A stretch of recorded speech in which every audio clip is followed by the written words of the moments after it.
हरियाणा के शिक्षा मंत्री कंवरपाल गुर्जर ने एएनबी न्यूज के साथ खास बातचीत की, जहां राज्यसभा चुनाव को लेकर प्रतिक्रिया दी है। साथ ही नई शिक्षा नीति को लेकर भी अहम जानकारी दी। क्या कुछ कहा, आइए सुनते हैं। राज्यसभा चुनाव के जो मतदान होना है उसके लिए उल्टी गिनती शुरू हो चुकी है और 10 तारीख को आप जानते हैं मतदान होना है। हमारे साथ इस समय संसदीय कार्य मंत्री, जिनके पास पर्यटन और शिक्षा का जिम्मा भी है, कंवरपाल जी हैं। उनसे हम इस चुनाव के आंकड़न के अलावा जो अभी ये गुजरात दौरा कर आए हैं शिक्षा को लेकर, एक खास कॉन्फ्रेंस थी 4-5 दिनों की, जहां पर पूरे देश के शिक्षा मंत्री एकत्रित हुए थे, वहां क्या हुआ ये भी जानेंगे। नमस्कार सर। नमस्ते सर, ये बताएं कि अब ये उल्टी गिनती जो है मतदान को लेकर शुरू हो गई है। अब जो हरियाणा में 3 उम्मीदवार है, क्या आंकलन जो है सारा बनता है आपकी दृष्टि में? नहीं, देखिए, भारतीय जनता पार्टी के पास अपने पर्याप्त वोट हैं और उनका कैंडिडेट तो 100% जीत ही रहा है। उसके बाद 2 कैंडिडेट और हैं, एक इंडिपेंडेंट है और एक कांग्रेस का है। कांग्रेस के पास बिल्कुल एक लिमिट पे जितनी वोट चाहिए केवल उतनी वोट है। अगर उसमें से 1-2 वोट भी कम होती है तो मैं समझता हूँ कि उनका कैंडिडेट नहीं जीतता। तो ऐसा आपको लगता है? ऐसा मुझे लगता है जैसे कार्तिक शर्मा जो चुनाव लड़ रहे हैं, उनके पिताजी पहले कांग्रेस में रहे और बहुत बड़े पद पे रहे हैं। अभी उन्हें कार्तिक जी को जेजेपी की सपोर्ट है और जेजेपी के साथ साथ जो और विधायक हैं, बीजेपी के भी जो और विधायक हैं, हमने भी उसको सपोर्ट दी है। तो मुकाबला जो है नेक टू नेक है। जैसे 1-2 वोट का भी इधर अंतर रहता है और उनके संबंध हैं अपने पुराने टाइम में, तो अगर 1-2 वोट भी इधर से उधर होती है तो 100% वो जीतते हैं। कार्तिकेय विनोद शर्मा के बेटे के साथ साथ कुलदीप शर्मा जो कांग्रेस में बड़ा नाम है, उनके दामाद भी हैं, तो आपको लगता है कांग्रेस की वोट इधर उधर हो सकती हैं? देखिए, इसी आशा पे जो है उन्हें अपने जो पुराने संबंध हैं, विनोद शर्मा जी आज कांग्रेस में तो नहीं है लेकिन पहले कांग्रेस में रहे, उनके संबंध भी हैं और मैं समझता हूँ कि उनकी दोस्ती है, सारे संबंध हैं, उसके हिसाब से उन्होंने वो चुनाव लड़ रहे हो तो उसके बारे में तो वही बता सकते हैं, लेकिन हमारा स्पोर्ट्स को है। ये बताएं कि बीजेपी एफर्ट भी कर रही है उनको जिताने के लिए। एक तो सपोर्ट है आपका, है निर्दलियों को आप बोल सकते हैं क्योंकि सरकार को उन्होंने समर्थन दे रखा है। जजपा ने ऑलरेडी डिक्लेयर किया है। कोई आप लोग भी संपर्क कर रहे हैं कार्तिकेय के लिए?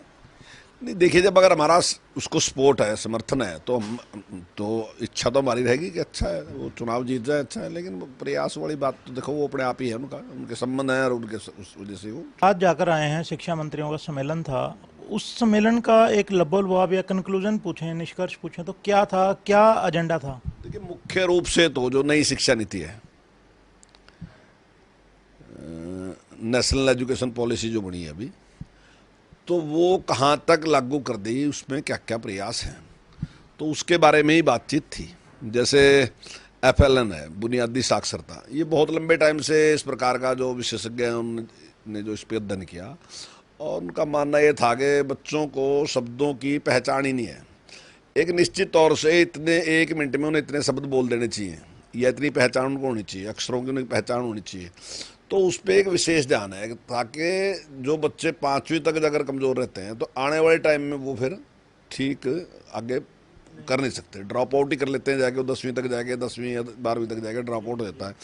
तो उस पर विशेष जोर है सरकार का। उसमें हमारे यहाँ जो है हमारे विभाग ने बहुत अच्छा काम उसमें किया है और स्वयं केंद्रीय शिक्षा मंत्री ने भी उसकी तारीफ की है।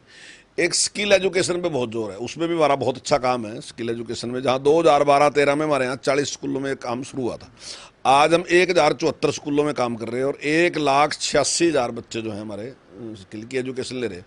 और अभी हमने किट भी दी, लगभग 46,000 कुछ बच्चों को हमने 15-15 हज़ार की किट है जो उनको दी, ताकि वो प्रयोग के तौर पर वो वहीं पर उसका उपयोग कर सकें और प्रैक्टिकल जान सकें। अगर मान लो बच्चा बाहर जाता है +2 करने के बाद तो उसको उसका अच्छा अभ्यास हो, वो अपना। शुक्रिया। तो ये हैं कंवरपाल गुर्जर, जिन्होंने साफ तौर पर कहा है कि अभय चौटाला कांग्रेस के विपरीत जाएंगे और इन्हें उम्मीद है कि कार्तिकेय को उसका जो अभय चौटाला का वोट है मिलेगा। इसके साथ साथ उन्होंने ये भी कहा कि अगर कुंडू को अपने इलाके में अपनी पहचान बनाए रखना है, अपना वजूद बनाए रखना है, तो उन्हें भी निर्दलीय उम्मीदवार को ही वोट अपना देना चाहिए।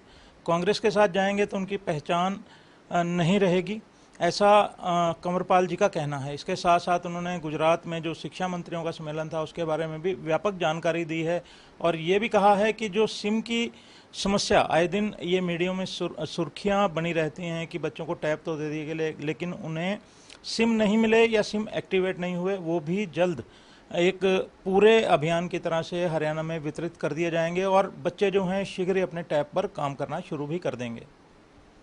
एनबी न्यूज़ के लिए चंडीगढ़ से कैमरामैन रिजवान के साथ